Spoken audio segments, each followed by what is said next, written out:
오늘은 빅히트가 또 특히나 많이 거론된 하루였습니다. 네, 뭐 기사 헤드라인 보면은 저스틴 비버와 아리아나 그란데를 품었다 이런 기사들 많이 보이던데 이슈 한번 살펴보죠. 네, 먼저 설명드릴게요. 이제 빅히트는 더 이상 빅히트가 아닙니다. 지난달 말 열린 정기주주총회에서 하이브로 사명을 변경했기 때문입니다. 네. 아직 종목명은 바뀌지 않은 상태인데 거래소 측에선 이미 다음 주 중순에 변경 절차가 완료될 것으로 보고 있습니다. 뭐 빅히트가 사실 워낙 입에 붙었다 보니까 잘 안 떨어지긴 하는데 이제 하이브로 불러야겠죠. 네, 그렇습니다. 지난 2일 하이브는 저스틴 비버와 아리아나 그란데 등이 소속된 이타카 홀딩스의 지분 100%를 1조 2천억 원가량에 인수했습니다. 네. 국내에선 이타카 홀딩스를 처음 들어보는 분들도 아마 계실 텐데요. 네. 이타카는 음악과 관련한 매니지먼트도 하고 레코드 레이블도 하고 퍼블리싱까지 하는 종합 미디어 지주사라고 볼 수 있습니다.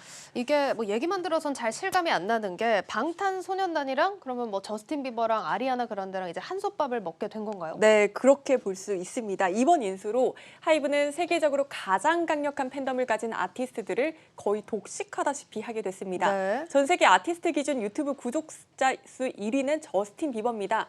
3위는 BTS, 4위가 아리아나 그란데고요. 네. 또 작년 이제 국제음반산업협회에서 매출 순으로 아티스트들을 줄을 세워봤는데 1위가 방탄소년단이고 8위가 아리아나 그란데, 10위가 저스틴 비버였습니다.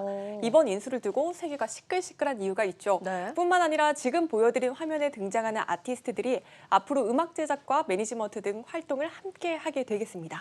근데 뭐 굳이 순위를 안 매겨도 사실 이름만 들어도 그렇죠. 브랜드로 연결되는 가수들이니까 대단하네요. 네, 하이브는 양사의 파트너십을 축하하는 메시지를 담은 영상을 어제 공개를 했는데요. 지금 나오고 있는 영상입니다.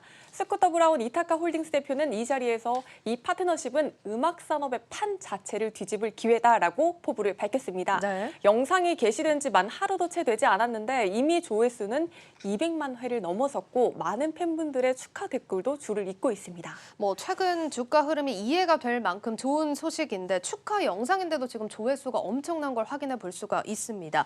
향후에 이게 또 어떤 시너지를 낼 수 있을까요? 네, 업계에선 하이브 소속 국내 아티스트들의 미국 시장 진출이 가속화할 것으로 기대하고 있습니다.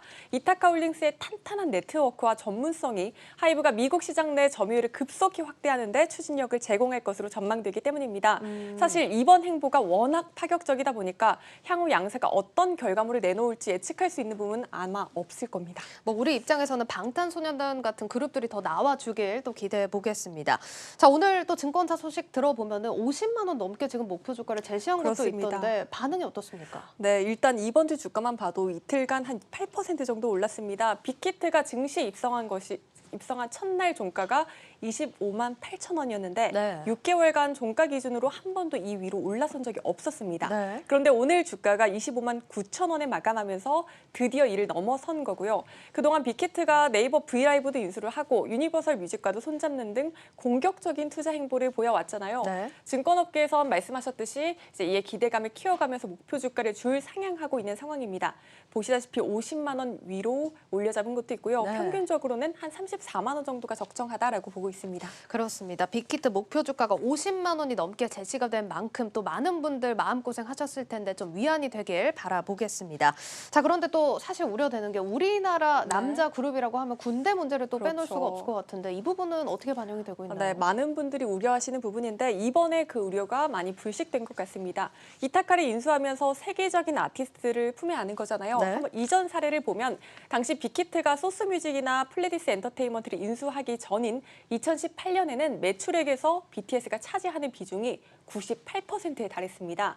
인수 이후에는 이 의존도가 80%대로 낮아졌었고요. 네. 사실 투자자들이 우려하는 부분은 따로 있습니다. 어떤 부분입니까? 네, 제가 앞서서 빅히트는 더 이상 빅히트가 아니다라고 말씀을 드렸었죠. 네. 사명을 변경하는 것도 이유지만 다른 이유도 있습니다. 하이브는 기존 빅히트의 레이블 사업 부문을 물적 분할해 빅히트 뮤직을 새로 만들기로 했습니다. 네. 빅히트 뮤직은 빅히트 음악 제작과 유통, 또 소속인 매니지먼트를 담당하기로 한 겁니다. 뭐 물적 분할이라고 한다면 저번에도 설명을 해주셨지만 투자자들 입장에서는 그렇게 반기는 사안은 아니지 않습니까? 네, 다시 한번 설명을 드리자면 물적 분할은 기존 사업의 한 부분을 떼어내서 100% 자회사로 신설하는 방식입니다. 기존 주주가 아닌 기존 회사가 신설법인의 소유권을 가지게 되는 거고 주주는 간접적으로 보유하는 형식입니다. 반면 인적 분할은 주주들이 기존 회사의 지분율대로 주식을 나눠 갖게 되는 거라서 보통 주주들은 물적 분할보다는 인적 분할을 선호하는 경향이 있습니다. 빅히트 뮤직이 이제 자회사로 또 새로 설립이 된다는 거고 앞서서 이제 음반 제작이나 유통 이런 쪽을 담당한다라고 말씀해 주셨는데 이게 또 핵심 사업 아닙니까? 맞습니다. 음반 레이블 사업부는 이제 하이브의 연간 매출 비중 중 40% 이상을 차지합니다. 이걸 떼어내면 하이브에는 경영 지원 조직과 부동산 임대업 등의 기능만 남아 사실 자체 매출은 크게 줄어들게 되는 건데요. 네. 이에 주주들이 불안해하니까 하이브 측은 신설 회사는 상장하지 않고 고유 사업에 전념하도록 하겠다라며 사업 역량을 강화하기 위한 발판이다라고 설명했습니다. 일단 목표 주가는 높게 제시가 됐지만 사안은 조금 더 꼼꼼하게 지켜보셔야겠습니다.